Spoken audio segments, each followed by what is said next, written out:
제가 언제부터인가 그 유튜브 동영상을 즐겨보는데요.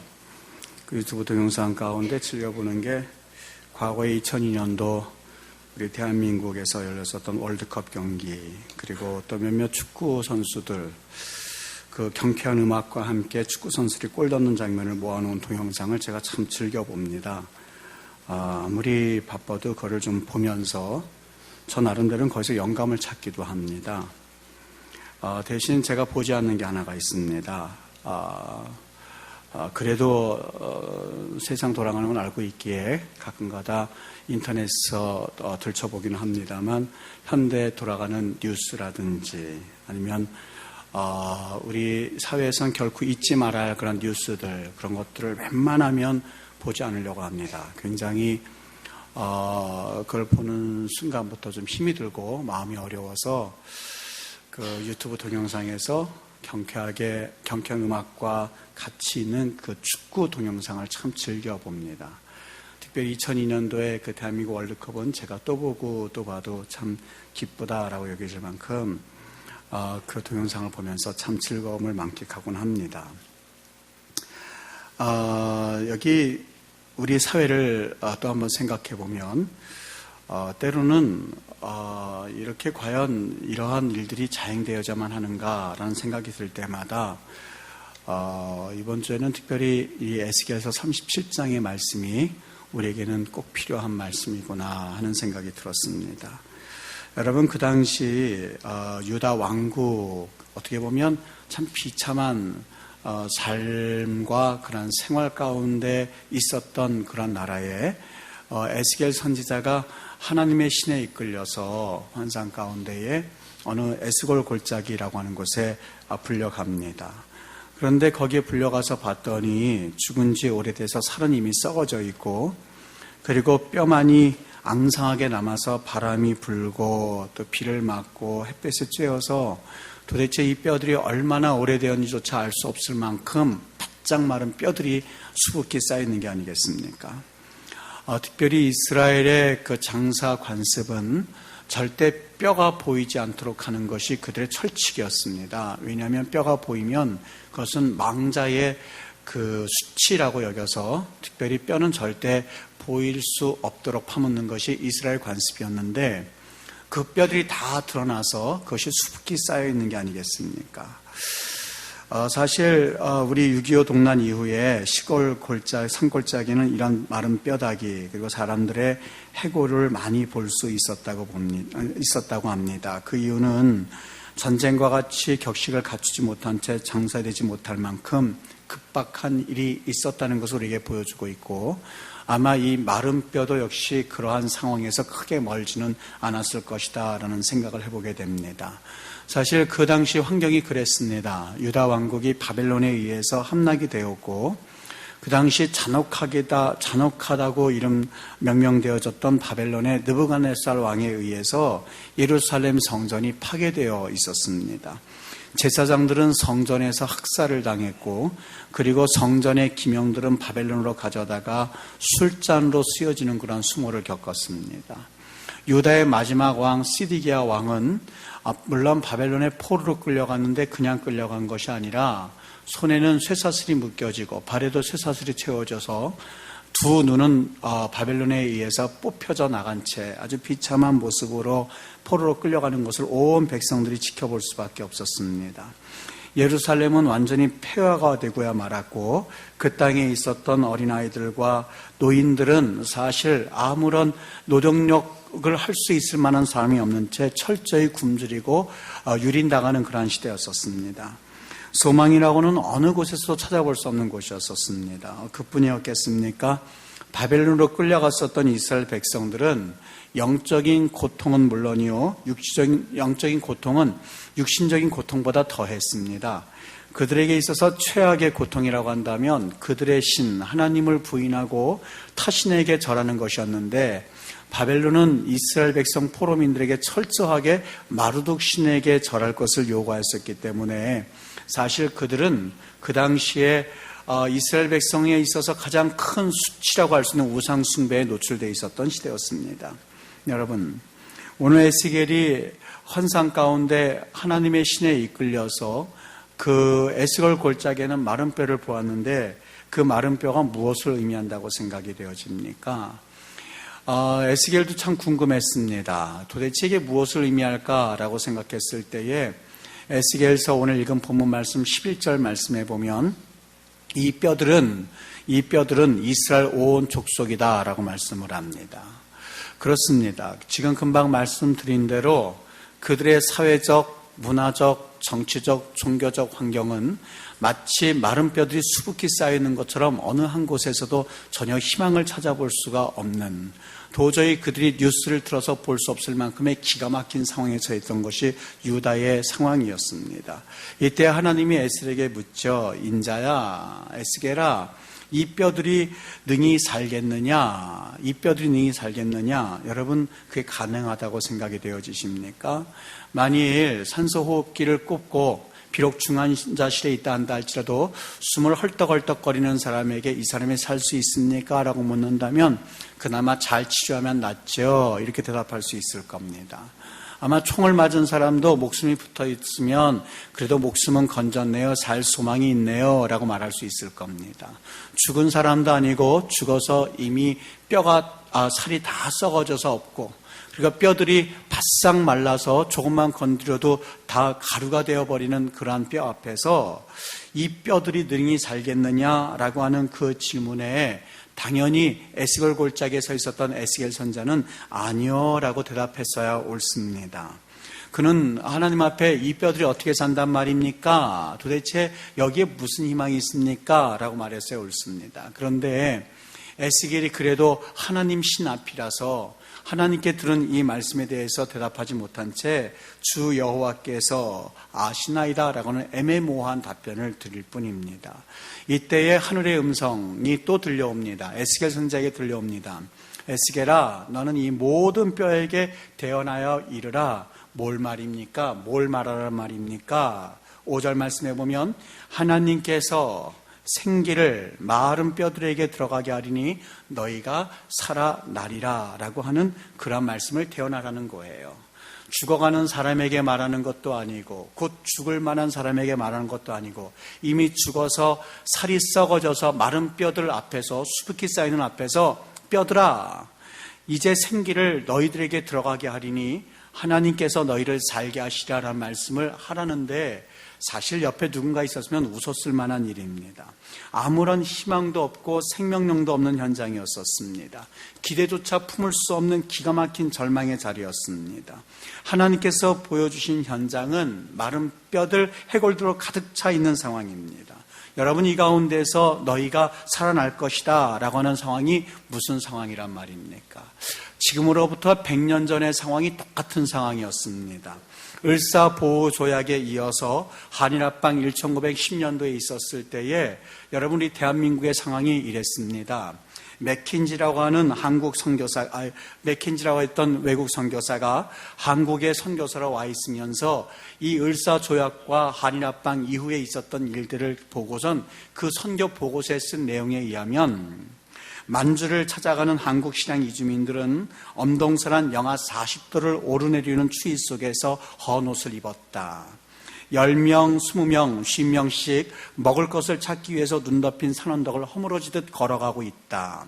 여러 사람이 식량 부족으로 죽어간다. 여자들은 제대로 옷도 입지 못한 채 허리가 퍼렇게 드러나고 있고 등에 업힌 어린아이들의 벗어넘는 발목이 새파랗게 노출되어 얼어가고 있었다. 그들은 아무 말 없이 밀려가고 있다. 뼈가 휘청해져서 더 이상 한 발자국도 더 내놓을 수 없을 때까지 라고 하는 것이 1910년, 100년 전의 상황이었습니다. 그것이 파란 눈의 외국인 선교사에 비춰졌던 대한민국의 상황이었습니다.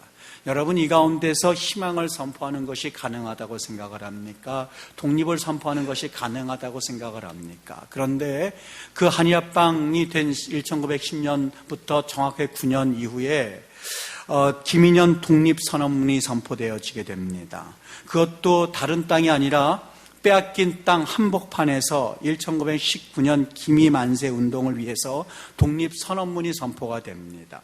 우리는 여기에 우리 조선이 독립된 나라인 것과 조선 사람이 자주 하는 국민인 것을 선언하노라 라고 외치는 독립선언문이 선포되었습니다. 물론 독립을 선언했다고 해서 독립이 이루어지는 것은 아니죠. 그런데 말입니다. 독립이 이루어지는 것은 아니지만 희망을 외치는 그 순간에 그때부터 우리 조선의 역사를 움직이는 힘으로 작용하기 시작합니다. 조선인의 새로운 삶을 만드는 힘이 되기 시작합니다. 나라를 빼앗겨서 아무런 희망이 없이 유린되어져서 이리 방황하고 저리 방황했었던 조선 사람들에게 김인연에 선포되어졌던 여기에 조선이 독립된 나라인 것과 조선 사람이 자주 하는 국민인 것을 선언하노라 라고 외쳤던 독립선언문은 이 나라 아무런 희망이 없었던 마른 뼈 같은 백성들에게 희망이 되기 시작했었고 이 백성들이 살 수 있는 원동력으로서 작용하기 시작합니다. 여러분, 우리 그리스도인이라고 하는 것이 누굴까? 기독교라고 하는 것이 무엇일까라는 생각을 해봤습니다. 기독교라고 하는 것은 내 생각을 가지고 말하는 사람이 아니라 종교가 아니라 기독교인이란 내 생각을 고집하는 그러한 종교가 아니라 기독교라고 하는 것은 자기 사상을 전하고 또한 자기의 뜻을 전하는 생각이 아니라 그리스도인이란 기독교란 하나님의 말씀을 전하는 공동체요. 기독교인이란 하나님의 말씀을 대언하는 사람들을 일컬어서 기독교인이 된다라는 것을 우리에게 말씀해 주고 있습니다. 이스라엘 백성들이 그 포로 생활 가운데 너무너무 힘이 들어서 도대체 어찌할 수 없을 때에 하나님께서 에스겔 선지자뿐만이 아니라 이사야 선지자에게 주었던 말씀이 있습니다. 이사야 6장 13절의 말씀입니다. 그 중에 10분의 1이 아직 남아있을지라도 이것도 황폐하게 될 것이며 이것도 황폐하게 될 것이나 밤나무와 상수리나무가 배임을 당하여도 그 구루터기는 남아있는 것 같이 거룩한 씨가 이 땅의 구루터기가 되리라. 여기 밤나무와 상수리나무는 이스라엘을 의미합니다. 이스라엘 백성들이 바벨론에 의해서 배임을 당한다 한다 할지라도 모든 것이 끝났어. 이제 아무것도 남지 않았어. 이 나라는 이제 희망이 없어. 너희들이 말한다 할지라도 나 여호와는 그 잘려진 구루터기를 통하여서 거룩한 씨가 되게 할 것이다. 그 남아있는 백성들을 통해서 다시 이스라엘을 시작할 것이다 라고 하는 희망의 메시지가 선포되어졌고 아무런 희망이 없었던 유다 백성들에게 이것이 그들을 살게 하는 원동력이 되었던 것입니다. 여러분, 이스라엘은 참 신기한 나라입니다. 도대체 이해가 되지 않는 민족입니다. 로마의 침공 가운데서도 그 로마에 무너져 내릴 수밖에 없었던 이스라엘이었었습니다. 흩어졌던 이스라엘 사람들이었었습니다. 여러분, 말이 600만이지 600만 학살당하는 걸 여러분 혹시 경험해 보셨는지요? 지금도 이스라엘의 야드바셴이라고 하는 곳에 가면 신발을 산더미처럼 쌓아놓은 곳이 있습니다. 그것도 어른 신발이 아니라 아이들 신발입니다. 아이들이 학살 현장에 끌려가기 전에 벗어뒀던 신발을 모아서 야드바셴, 거기에 문구가 하나가 있습니다. 절대 잊지 않으리라 라고 하는 문구를 가지고 그들이 있습니다. 그 당시만 했었어도 사실 이 신발이 기념이 되어서 이스라엘 민족들 가운데 또 한 번의 하나님 앞에서의 그들이 회개할 수 있는 기회와 더더군다나 그들이 이스라엘을 일으킬 때에 이것이 하나의 기념물이 될 것이라고는 전혀 상상도 하지 못했을 겁니다. 여러분, 언어가요, 히브리 언어가 참 신기한 언어입니다. 하트슈타임이 그랬을 때 그 말의 그 히브리 언어는 원래 없어졌던 영어입니다. 전혀 사라졌던 언어입니다. 그런데 이 언어가 유일하게 사화가 되었다가 활어가 된 것, 살아난 언어는 히브리어밖에는 없습니다. 여러분, 모든 땅을 다 잃어버렸다가 2000년이 지나서 다시 그 땅을 회복한 나라가 과연 이 지구상에 있다고 생각이 되어지십니까? 없습니다. 이스라엘밖에는 없습니다. 그것이 어떻게 가능해졌다고 생각이 되어집니까? 그들에게는 한 가지 잊지 못할 소망이 있었고 꿈이 있었는데 그것이 바로 마른 뼈가 살아날 것이다 라고는 환상이었습니다. 마른 뼈를 향하여서 내가 너에게 생기를 주리니 그 뼈가 살아나리라 라는 그 음성은 2000년 동안 그들이 잊지 못할 하나님의 음성이었습니다. 성경 어느 곳에 한 곳 중요하지 않은 부분이 있겠습니까마는 특별히 에스겔 37장 1절서부터 14절은 이스라엘 백성들을 존재케 하는 하나님의 힘이었었고 이스라엘 백성들의 힘을 주는 원동력이 바로 에스겔서 37장이었습니다. 에스겔 골짜기에서 에스겔에게 말합니다. 너가 진정 하나님의 사람이라면 내 말을 대언하여라. 이 뼈들이 살아나게 될 것이고 여기에 생기가 불어나게 될 것이라는 말을 선언하여라. 아무리 어렵고 막막한 삶이 있다 한다 할지라도, 실패한 사업 가운데 있다 한다 할지라도, 병든 육신 가운데 있다 한다 할지라도, 서러운 가난 속에 있다 한다 할지라도, 억울한 신세를 한다 할지라도, 더러운 마음 가운데 파탄한 인격 가운데도, 가정 가운데서도 희망이 있어 라고 네가 외칠지어다 라고 하는 것이 바로 에스겔 선지자가 들었던 말씀입니다. 여러분, 교회라고 하는 것이 참 여러 것이 많이 필요합니다. 오늘 우리가 지하의 리모델링을 하고 또 거기에서 그래도 하나님 앞에 감사할 겁니다. 참 우리가 지난번에 있었던 부엌과 견져보면 참 하나님 앞에 감사합니다. 제가 그걸 보면서 교회는 이러한 장소가 필요하지, 그것만 필요하겠습니까? 언젠가는 하나님께서 허락해 주시면 이 건물, 또 성교관 건물, 목양강 건물, 그리고 좀 미안한 말이지만 봉피항까지 다 해서 언젠가는 다 건축을 하게 되겠죠. 꼭 그렇게 필요하냐라고 물었을 때 그렇지는 않지만 그래도 사람 사는 곳이기 때문에 하나님께서 허락하시면 그것도 다 우리가 짓게 되겠죠. 분명히 필요합니다. 행정이요, 때로는 행정이 얼마나 아쉬운지 모르겠습니다. 누군가 행정을 철저하게 좀 봐줘야 될 텐데 라고 할 만큼 아쉬울 때가 많습니다. 조직 너무너무 필요합니다. 반드시 필요합니다. 조직력이 있어야 무슨 일을 해도 할 수가 있기 때문에 반드시 필요합니다. 여러분, 이거 하나 어느 것 하나 빼놓을 게 없습니다. 그런데요, 무엇보다 중요한 게 있습니다. 이 모든 것이 다 있지만, 이 모든 것을 다 갖추고 있지만, 만일 우리를 향하여서 이런 것은 다 갖추고 있지만 하나님 나라를 향하여서 희망과 소망이 있습니까? 라고 했을 때에 이러한 희망과 소망을 가지지 못한 공동체는 절대 오래가지 못합니다. 조직과 건물은 비록 없어도 만일 이러한 희망과 소망이 있다면, 그리고 하나님 앞에 약속을 품은 성도들이 있다면 그 교회는 사실 희망이 있는 교회가 될 겁니다. 이화여자대학교의 최준식 교수가 한국종교 이야기라고 하는 책을 펴냈습니다. 여기에 보니까 한국교회 교세가 1000만이라고 합니다. 혹은 1200만이라고 합니다. 한국의 종교 인구가 2000만이라고 따져보았을 때 반 이상이 기독교라고 합니다. 전 세계에 50개 교회가 있는데 그 중에 반 이상, 50개 중에서 반은 안 되지만 23개 교회가 우리 한국에 있습니다. 그리고 톱 5, first서부터 5번째까지 해서 그 5개 교회 중에서 3개 교회가 우리 한국교회라고 합니다. 한국교회라고 합니다. 그런데 이분이 거기에서 마지막에 이런 질문을 던지는 것을 볼 수가 있습니다. 이렇게 많은 수가 되는, 한국 사회에서 2천만 명 되는 그런 종교 인구의 절반을 차지하는 한국 교회가 사실 그 역할을 감당했는가, 브랜드 이미지를 가지고 있는가라고 하는 질문을 던지는 것을 볼 수가 있었습니다. 도대체 이러한 시대에 우리 한국 교회는 어떤 메시지를 주고 있는가, 어떤 대언의 메시지를 주고 있는가라고 하는 질문이었었습니다. 이 한국 사회에 한국 종교인들의 반을 차지하는 대한민국 교회가 도대체 어떠한 메시지를 가지고 세상에 나가 있는가라는 질문으로 저는 들었습니다. 여러분, 우리 여기에서 앙상한 뼈가 뭐를 의미할까 생각해 봤는데, 이것이 저는 절대 무리한 적용은 아니라고 봅니다. 어떻게 보면 이 앙상한 뼈들은 7천만 되는 우리네 민족을 저는 상징한다고 봅니다. 영적으로 메말라서 아무런 희망도 줄 수 없고 소망도 줄 수 없는 한국교회라고 봅니다. 그리고 우리 임마누엘 교회요, 내 영혼이라고 볼 수가 있습니다.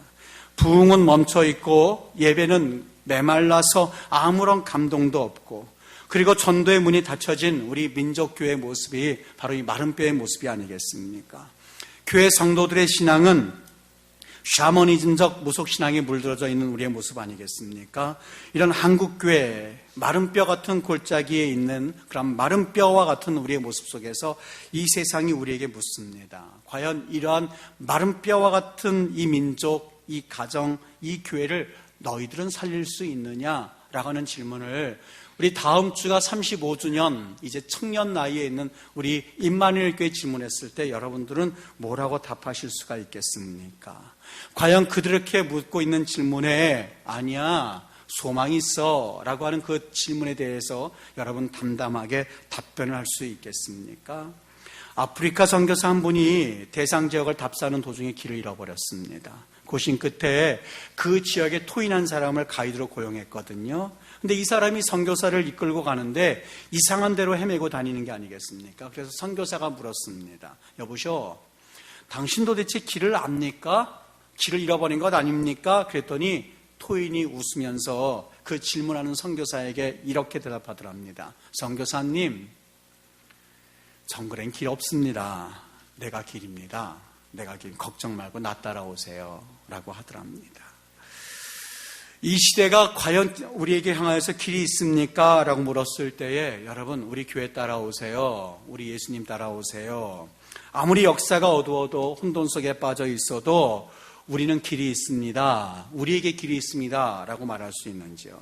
여러분, 제가 경험한 하나님은요, 제가 그동안 만난 하나님은 절망 속에서 절망 가운데에 절망을 끊어버리는, 절망 가운데 그냥 절망에 빠지게 하는 하나님이 아닙니다. 분명히 이사야 선지자가 말했습니다.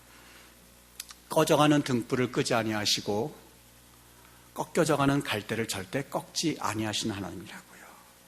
비록 겉으로는 우리 교회가 재구실하지 못한다 할지라도 하나님께서는 분명히 우리의 희망이 되시고 우리에게 또 다른 35년을 저는 분명히 선포하게 하시고 태어나게 하실 줄 믿습니다. 비록 부족하지만 내일부터 새벽 기도회를 시작하려고 합니다. 특별히 새벽 기도를 시작하려고 합니다. 어떤 말씀을 선포할까 하다가 이름을 바실레이아, 왕국이란 뜻이고 주제는 하늘을 열라라고는 주제입니다. 제가 마음 가운데에 35년 참 여러분 수고하고 잘 달라오셨습니다. 어느 누가 보아도 이런 환경 가운데서 어떻게 이렇게 하셨을까 싶을 만큼 여러분 참 잘 달려오셨습니다. 그런데 조직이 갖춰져 있고 그리고 시스템이 갖춰져 있고 장소가 있다 한다 할지라도 여기에 진정 또 다른 35년을 볼 수 있는 희망이 없다면 여러분 그때부터는 그 교회는 희망을 잃어버린 교회요. 사실상 아무런 기쁨과 또한 소망이 꺾여져 버린 교회가 되고야 말 겁니다. 다시 한번 희망 찾아야만 합니다. 소망 찾아야만 합니다. 하나하나 이제 진행해 보려고 합니다.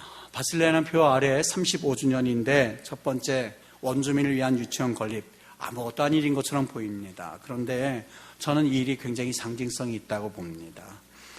어떻게 보면 교육을 제대로 받을 수 있는 기회가 없는 그런 원주민들에게 이것이 교육입니다 하는 것을 우리 임마누엘 교회를 통하여서 그 지역의 중심적인 유치원이 되었으면 좋겠다. 피지 정부에서 땅을 무상으로 제공했습니다. 무상으로 제공하고 우리는 유치원만 짓습니다. 기존의 선교가 그냥 다 널려놓는 그런 선교였다면 이제부터는 하나하나 우리 한국에 희망이 없을 때에 학교를 세워주어서 우리 한국에 희망을 주었던 것처럼 저는 이것이 우리가 어떻게 알겠습니까? 지금은 유치원이지만 거기에 대학이 되어지는 씨앗이 될지요. 그 아프리카 말리에서 오는 어느 선교사님의 편지입니다. 여러분 카톡인데 저한테 왔는데 여러분 한번 들어보시죠. 이 목사님, 6월이면 교회 이전해야 합니다. 무슬림 집주인이 교회 사용을 반대하고 있습니다. 성도들과 다시 찾아가서 이야기해 보려고 합니다. 목사님 기도해 주세요. 그의 마음이 바뀌어지길 위해서요. 그렇지 않다면 천막을 짓더라도 땅이라도 구입해 보려고 합니다. 땅도 우선 알아보려고 합니다. 교회가 없는 곳에 세워진 교회인이 주님이 이루실 것 기대합니다. 임마누엘 교회에서 파송만 허락되면 그 김에 한국에 가서 알리고 모금을 하고 싶어요 라고 하면서 보내온 카톡이에요. 오늘 아침에 또 카톡이 왔어요. 목사님 저 다음 주에 가도 돼요? 아직 안 돼. 결정 안 된 거 아무것도 없어. 마음이 참 아팠습니다. 아직은 미약하지만 여러분 다음 주에는 우리 선교사님 두 분을 파송하려고 합니다. 코트디부아르의 황찬원 선교사님, 네팔의 박성교 선교사님. 황찬원 선교사님은 제가 그래도 뵌 분이지만 아직 박성교 선교사님은 교제는 없습니다만 하나님께서 이 두 분을 통해서 놀라운 일들 하실 것은 저는 조금도 믿어 의심치 않습니다. 기회가 되면 하나님이 이분들에게 이렇게 허락해 주셨지만 내년에는 또 다른 선교사님을 또 선포하게 하실지 한번 기대하면서 시작해 보려고 합니다. 우리의 도움이 많이 필요하신 분들이 있을 텐데 조금씩 하나하나 차근차근히 이루다 보면 하나님 분명히 절망 가운데서 희망을 주는 하나님이시기에 일을 이루실 줄 믿습니다. 단기 선교사, 여러분 그것은 절대 여행이 아닙니다. 우리 교회에서 선교사님으로 안수해서 파송하는 선교사들입니다. 결심하고 믿음 가운데 서셔야만 합니다. 선교지의 35주년을 기념해서 카메룬에 교회를 설립하려고 합니다. 약 2천만 원이면 교회를 지을 수 있다고 합니다. 36주년이 되기 전에 하나님께서 일을 이루실 걸 저는 믿습니다. 이미 부분적으로나마 헌금을 하게 해주셨으니까 나머지도 분명히 채우시지 않겠습니까?